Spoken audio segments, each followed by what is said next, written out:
তুমি টলছো কেন? তুমি ড্রিঙ্ক করেছো? না মানে ওই বান্ধবীর বার্থডে ছিল তাই একটু। তোমাকে আমি বিয়ের আগেই বলেছিলাম যে আমি আমার স্বাধীনতা মতোই চলবো, তখন তো মেনে নিয়েছিলে। স্বাধীনতা মানে মদ খাওয়া? মদ খেয়েছি তো কি হয়েছে? কারোর সাথে তো শুয়ে তো আসিনি। মদ খাওয়া মানে স্বাধীনতা? বাইরে পার্টি করে রাতে বাড়ি ফেরা, এটা স্বাধীনতা?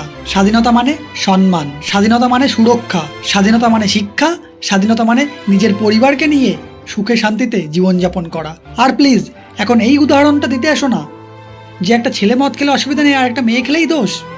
ছেলেরা খেলেও ক্ষতি, মেয়েরা খেলেও ক্ষতি, কিন্তু মেয়েরা খেলে মেয়েরা গর্ভধারণ করে বলে তাদের জন্য ক্ষতিটা বেশি। তুমি স্মোক করবে, ড্রিঙ্ক করবে, পরে তোমার গর্ভধারণে সমস্যা হলে যারা তোমাকে এই ড্রিঙ্ক করাবে তারা কিন্তু আসবে না তোমার পাশে দাঁড়াতে, এই আমাকেই তোমার পাশে দাঁড়াতে হবে।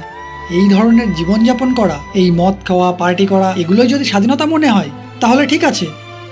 বিয়ের আগে তুমি বলেছিলে, আমি ভেবেছিলাম ম্যাচিওর হবে, আস্তে আস্তে বুঝবে, তখন আবেগে বলছো, কিন্তু না, তখন আমারই বোঝার ভুল ছিল।